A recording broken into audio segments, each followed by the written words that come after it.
In this video, I'm going to show you the most common questions that are asked in concierge interviews and help you plan good answers that will get you hired. So let's start with a very common question, which is how would you deal with a guest complaint? And they want to see that you can deal with a complaint professionally and appropriately. So let's run through the things that you need to say in your interview to be successful in this question. So the first thing you say is that you'll de-escalate if required. So use that word. If the guest's really upset and really angry, you're going to calm the situation down. That's your first priority.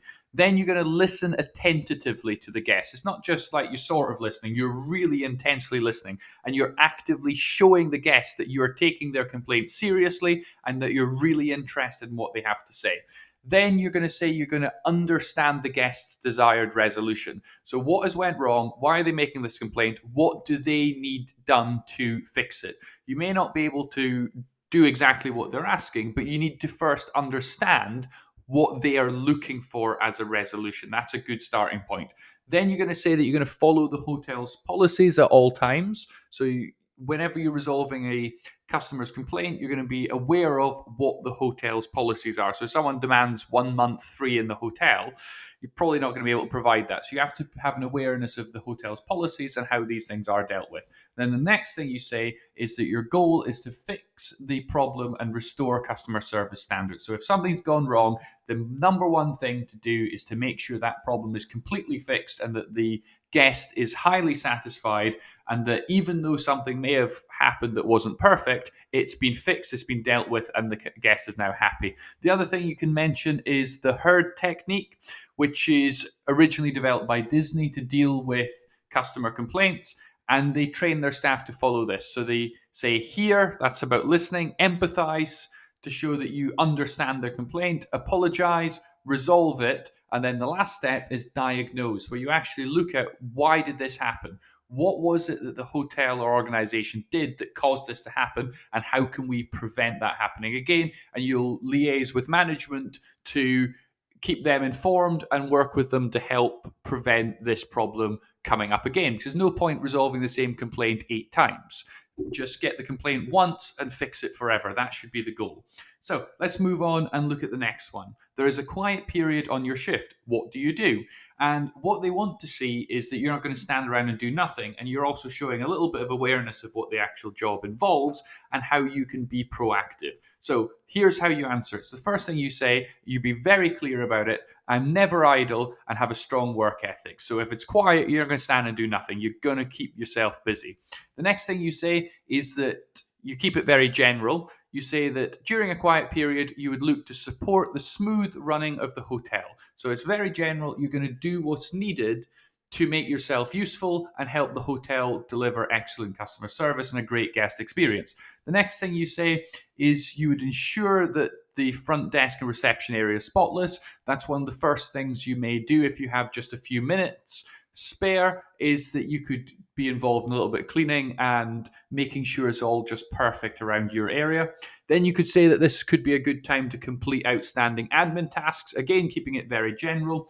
And then the last thing you want to say is that you would, of course, ensure that the concierge desk is staffed. So just because it's quiet now doesn't mean you should go off to the opposite end of the hotel and do something completely different, leaving the concierge desk empty. And so when someone comes there, they get told, sorry, the concierge is not here. They'll be back in 5-10 minutes. Just stand there and wait.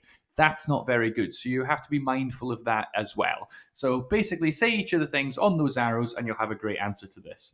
The next question is, tell me about a time you delivered excellent customer service. So you need to be ready at your interview with an example of a time where you delivered brilliant customer service. It's a good idea to have in your mind as well a time that you received good customer service, because I've heard them ask, tell me about a time you received good customer service. And what they want is you to show an understanding of what good service looks like. And whenever you're asked to tell me about a time or give me an example of when you did this, you always use the STAR technique. So you start with the situation, when was this? The task, what did you need to do? The action, what did you actually do? And then the result, what was the end result? And make sure it's always something positive.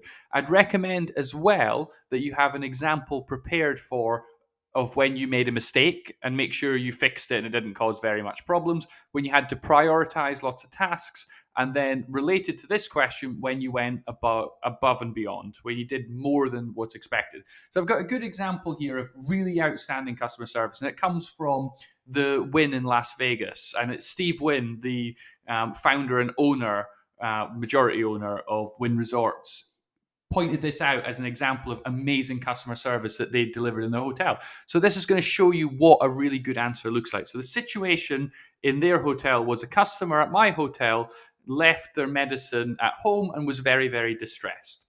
The task was I needed to find some way of getting their medicine to them, otherwise their holiday would be ruined. So it's very clear. There's when it happened, what happened, and what I needed to do. The action is I organized the medicine to be picked up and delivered the next day. In this particular story, the couple, I believe, had come from California, and his brother happened to live nearby, and he organized for his brother to go around, pick it up, and then it was sent by FedEx or UPS, next day delivery. And you could do things like that in this situation. And that's going really above and beyond. And then the result was the guests got their medicines delivered and they were immensely happy and posted a 5-star review. That's a great phrase to put on the end of your answer. If a guest posted a review that was glowing, that is great evidence that what you did was good. So that's a good thing to get in your answer. So there's an example of how you answer it. Think of a really good example of when you delivered brilliant customer service. Have a time when you received it ready as well, and prepare those 3 examples as well. So you're ready with the examples. It's hard to think them up on the spot, but if you have some of the most common ones covered, you're ready to go if they ask those with a strong answer. The next question is a very general one, but very important. Why do you want to work as a concierge? And of course, I can't tell you the answer to this because it's why you want to do the job. But what I can do is give you some suggestions of various things that you could say, and then choose which ones meet your needs and match your personality. And then you can list as many of these and build an answer around it. This is one you definitely don't want to make up on the day. Have one prepared and learned in advance. So you could say that you love working in hotels. Very simple, general answer. Then you could say that you like to make people happy. That part of a concierge job is basically making people happy, making people enjoy their stay, solving people's problems, going that extra mile, getting them to the greatest restaurants, getting them into places that other people wouldn't be able to get to, but you have this special power that you can get into those restaurants and get those tickets. That's going to make people really happy, and you like that. You could say that it's an employee referral, so you may know someone who works in the hotel. You don't have to name them, and you can share in the positively enthusiasm that they had, that they say that it's a brilliant place to work and that it's an amazing hotel and it delivers outstanding service, and you want to be part of that. You could say that you've got lots of customer service experience, and so being a concierge is a great match for your skills and experience. If the hotel has a concierge training program that is well regarded, you can say that it's got an excellent training program, particularly if you're towards the beginning of your career and you haven't done this job before. Talking about an excellent training program is good. You want to work in a fast-paced work environment where you're going to be doing lots and lots of different, diverse, interesting work. You could say that you're really, really good at working with people. You're a very good people person. You could say that you love to meet new people because that's something you're going to be doing in your job a lot.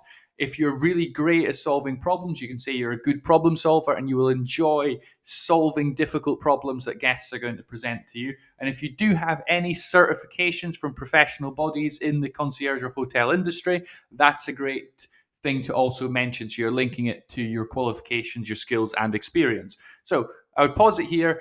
If you want, take down as many of these that you think apply to you, and I would plan out an answer with these as the basis.